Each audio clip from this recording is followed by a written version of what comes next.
Hello everybody and welcome to my channel.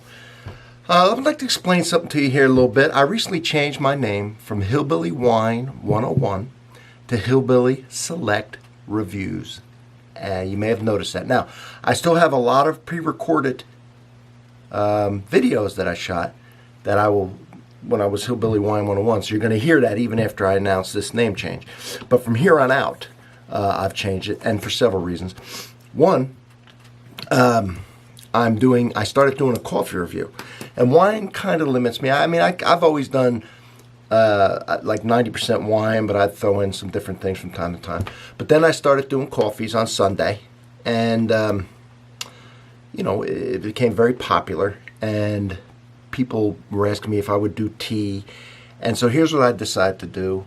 I've decided to do a Tea Tuesday, all right, a liquor or a spirits or a whiskey Wednesday, to which I'm going to review every type of distilled spirit, all right, rums, you know, bourbons, scotches, Canadians,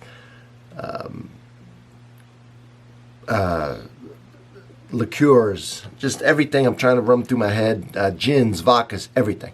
Now you notice behind me, and you can't see underneath me, but I have an unbelievably extensive bar here. I have a wine cellar right there, and I have hundreds and hundreds of things, and let me tell you how I got all this stuff, and how I'm semi-knowledgeable on some of this stuff. As far as the wine and the coffee goes, being of a little Italian descent, I've been drinking it since I was very young. Even when I was a child, okay, the family, when we'd sit down at the big tables, would take some wine and put cream soda in it, and kind of wean you off the cream soda into the wine, because it's very important. Okay, my grandparents came from Italy, to keep that wine culture and to get you involved with wine. It's just something that the Italians are very big on that. And I'm so appreciative they did, because I grew up drinking some fine homemade and purchased wine, some of the best wines. Oh gosh, I wish I could have done reviews on them back in the day with my family. Unbelievable. It gave me an unbelievable appreciation for wine. And the same with coffee. There's a coffee pot on in our house from the time people get up early in the morning to when they go to bed, and it is drank all day long. So that's where I got the appreciation for that. Now, I've talked about it a little bit, hinted around, but I used to be in the business, okay, and had a big liquor store, very big, especially for the time. That was before liquor stores were even that big. It was a converted grocery store that we converted into a liquor store. I had a giant wine room and a wine selection I built up. I made a wine newsletter before internet or for anything like that, and got a big following on that. And how I got involved with the liquors and the liqueurs and the beers is whenever they would bring something new in for, you know, that they wanted me to carry to sell, they would bring a sample in and let you try it. And other from that also, anything that they carried, if I said, hey, I want to try that, they would bring it in, and we'd have a nice presentation. They would explain it. We would talk about it, and I'd be able to taste it, so I knew it would make it better to sell it. I knew what I was talking about. So that's how I got to taste all those. Imagine that. Every liquor, every beer, right? They bring in, they open a bottle, every wine, just let you taste it. But that ain't enough.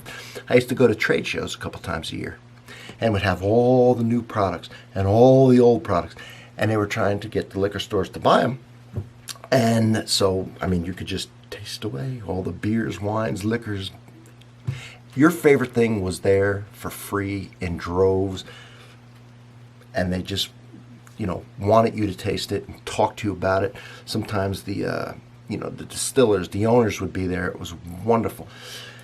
On top of that, I was in the Marine Corps, and also privately, I've been very fortunate to travel, or really travel the world. And since I have an interest in this field, you know, I made sure I tried the liquors and the beers and the wines from all these regions.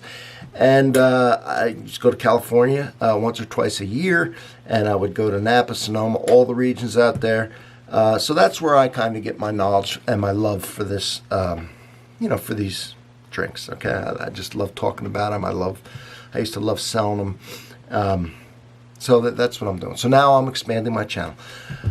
So the wine kind of limited me. Now, I kept a hillbilly name, but this is, to make it more serious, I asked my daughter, I said, could you draw me a logo for my channel. I'm going to get some shirts and stuff. And I changed my little logo on the YouTube. You'll see it. I said I want a hillbilly face, but I want him dressed up nice like in a tuxedo, because I like the hillbilly name, but it's more of serious reviews, okay? I'm going to do some fine stuff. I don't want people to think this is like, I'm just doing silly stuff, because I'm not. And so this is what you come up with, and I love it. And I've already changed my little logo. You'll see it when you might have already seen it. So she drew this. How cool is that? All right?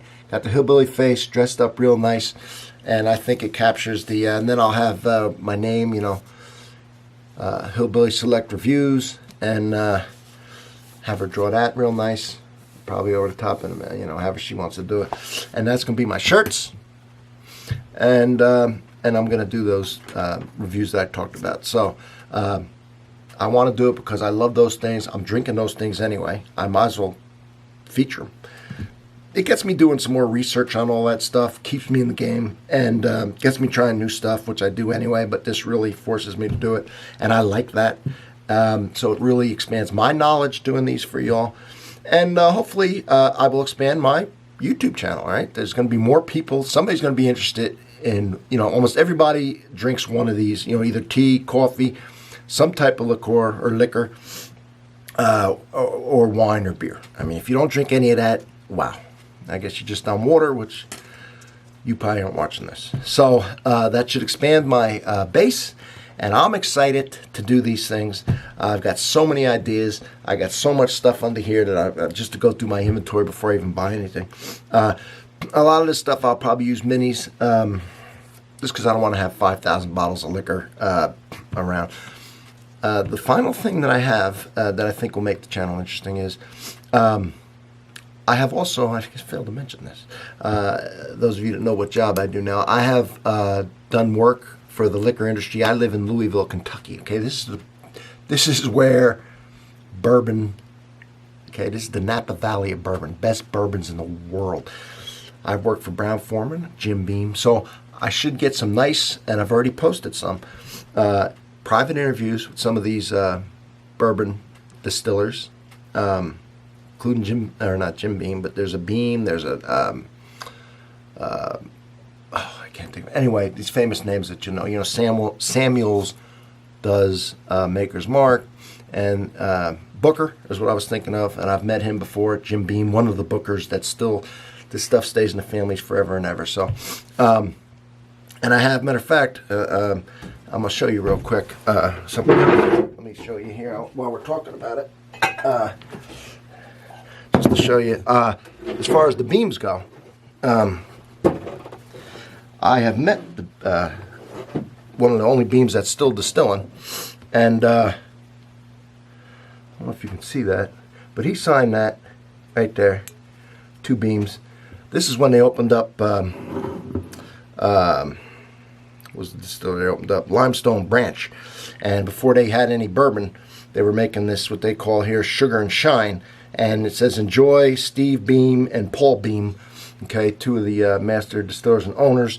And then when they finally came out with, this is a rye whiskey, you can see that he signed it right here. And I can get a private tour from him. I've already had one, but I would like to put it on, for you all to see. He's a very interesting guy. So I do have contact. I've done work for the Beams. And I almost took a job when I retired from my first job at Maker's Mark. So that's why I think this channel is going to be of interest. So I hope you all watch it. I hope you find something you love. I hope you let people know, hey, there's some exciting stuff going on here. And thank you for being a part of this channel. I'm going to try and make it as entertaining and as knowledgeable and interesting as I can for you. So thank you so much. From Hillbilly Select Reviews. Now you know a little bit about myself, a little bit about my background, and even about my logo. Thank you, everybody. Thank you so much.